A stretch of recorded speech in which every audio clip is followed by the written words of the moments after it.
الحمدللہ نحمدہ ونصلی علی رسولہ الکریم بسم اللہ الرحمن الرحیم۔ آج ہم جادو کے بارے میں بحث کر رہے ہیں۔ چنانچہ امام راضی رحمۃ اللہ علیہ نے بیان کیا ہے کہ جادو کی 8 قسمیں ہیں۔ نمبر 1 جادو تو ستارہ پرست فرقے کا ہے۔ وہ 7 ستاروں کی نسبت یہ عقیدہ رکھتے ہیں کہ بلائی برائی انہی کے باعث ہوتی ہے، اس لیے ان کی طرف منسوب کر کے مقررہ الفاظ پڑھتے رہتے ہیں اور انہی کی پرستش کرتے ہیں۔ اسی قوم میں ابراہیم علیہ السلام آئے اور انہیں ہدایت کی۔ نمبر 2 جادو قوی نفس اور قوت وہمہ والے لوگوں کا ہے۔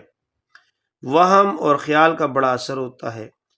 دیکھیے، اگر ایک تنگ پل زمین پر رکھ دیا جائے تو اس پر انسان بآسانی چلا جائے گا، لیکن یہی تنگ پل اگر کسی نہر پر ہو تو نہیں گزر سکے گا، اس لیے کہ اس کا خیال ہوتا ہے کہ اب گرا تو واہمہ کی کمزوری کے باعث جتنی جگہ پر زمین میں چل پھر سکتا تھا اتنی جگہ پر ایسے ڈر کے وقت نہیں چل سکتا۔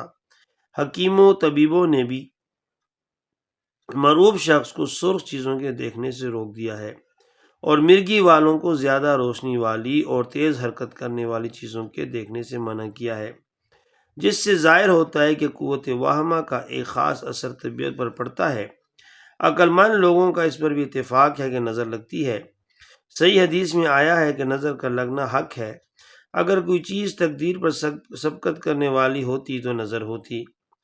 اب اگر نفس قوی ہے تو ظاہری سہاروں اور ظاہری کاموں کی کوئی ضرورت نہیں، اور اگر اتنا قوی نہیں تو پھر ان آلات کی بھی ضرورت پڑتی ہے۔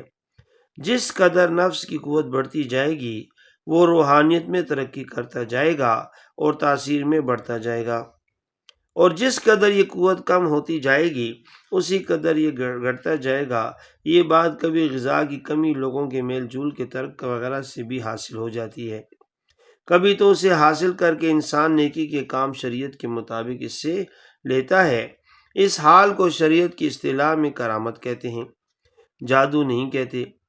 اور کبھی اس حال سے باطل میں اور خلاف شرع کاموں میں مدد لیتا ہے اور دین سے دور ہو جاتا ہے۔ ایسے لوگوں کے یہ خلاف عادت کاموں سے دھوکہ کھا کر انہیں ولی نہ سمجھ لینا چاہیے، کیونکہ شریعت کے خلاف چلنے والا ولی اللہ نہیں ہو سکتا۔ تم دیکھتے نہیں کہ صحیح حدیثوں میں دجال کی بابت کیا کچھ آیا ہے؟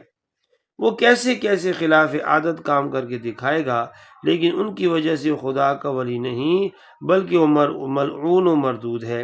نمبر 3 قسم کا جادو جنات وغیرہ زمین والوں کی روحوں سے امداد و اعانت کا طلب کرنے کا ہے۔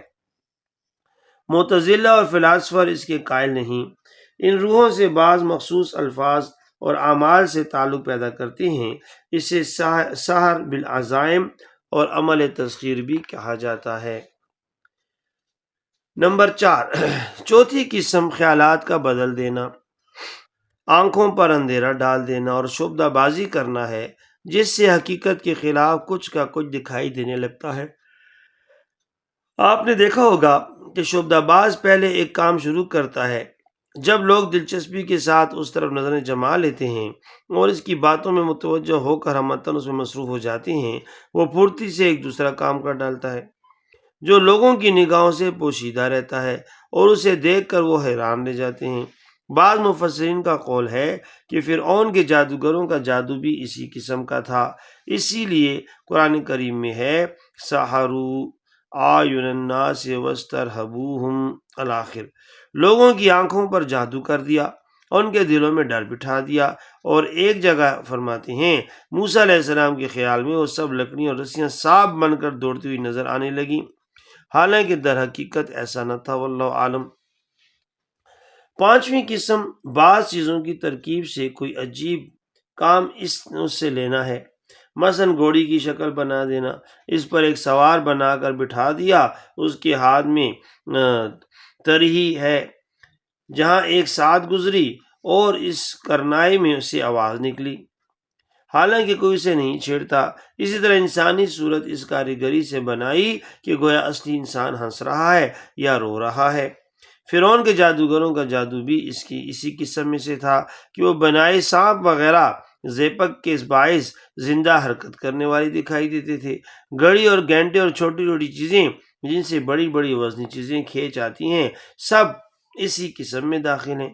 حقیقت میں اسے جادو ہی نہ کہنا چاہیے، کیونکہ یہ تو ایک ترکیب اور کاریگری ہے جس کے اسباب بالکل ظاہر ہیں۔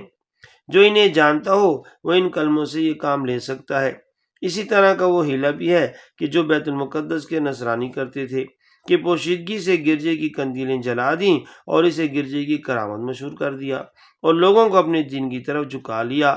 بعض کرامیہ صوفیوں کا بھی خیال ہے کہ اگر ترغیب و ترہیب کی حدیثیں گڑھ لی جائیں اور لوگوں کو عبادت کی طرف مائل کیا جائے تو کوئی حرج نہیں، لیکن بڑی غلطی ہے۔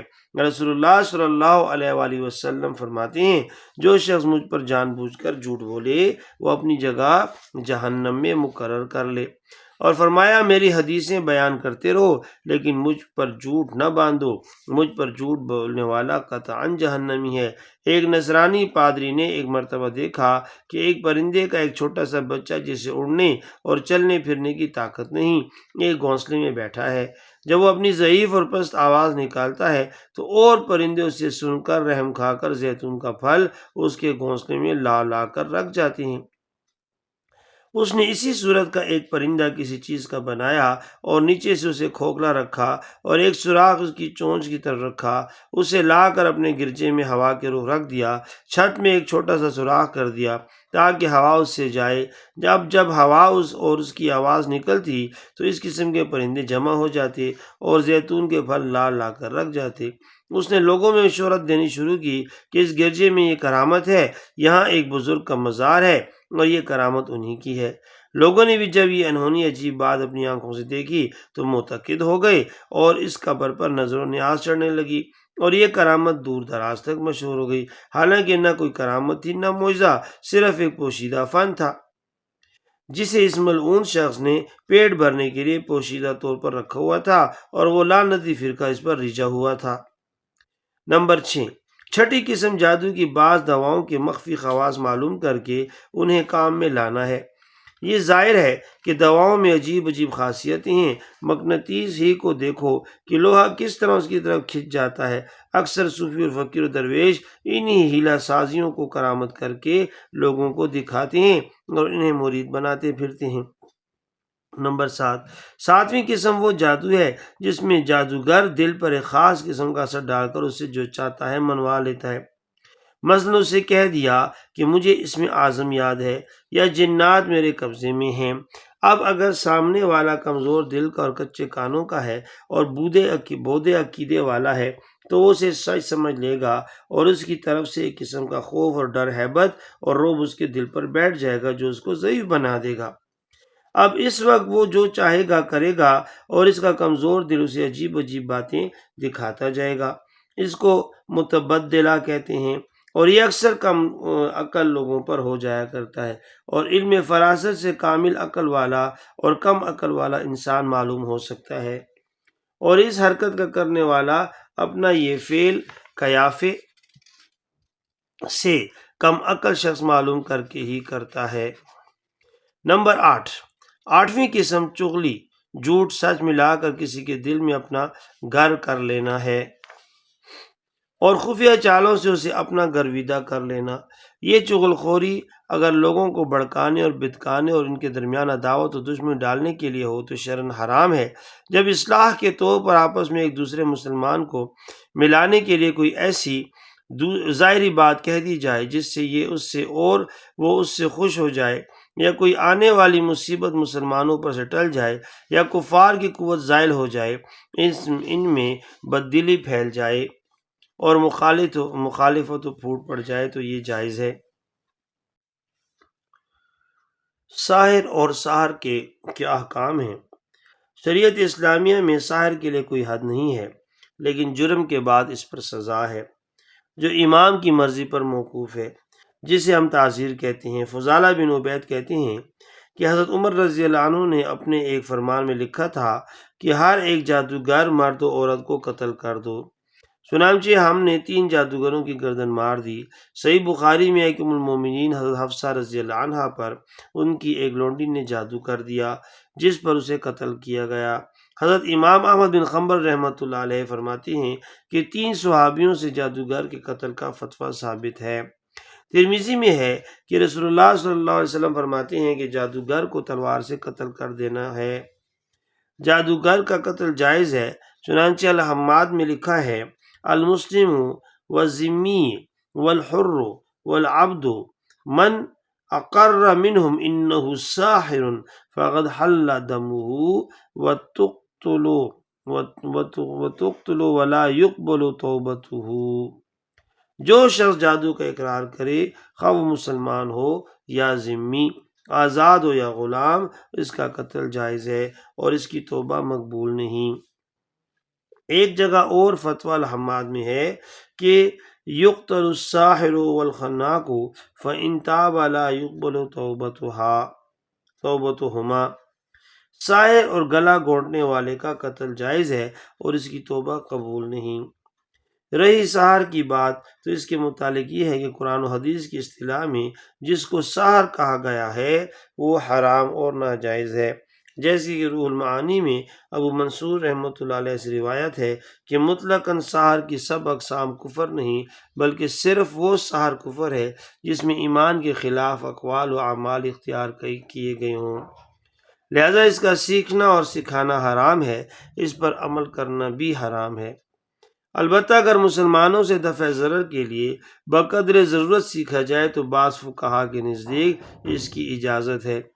اسی طرح عامل جو تعویذ گنڈے وغیرہ کرتے ہیں تو اگر ان میں بھی جنات و شیاطین سے مدد لی گئی ہو تو یہ بھی سحر کے حکم میں ہے اور حرام ہے، اور اگر الفاظ مشتبہ ہوں، معنی معلوم نہ ہوں اور اس میں استمداد شیطان کا احتمال ہو تو بھی ناجائز ہیں۔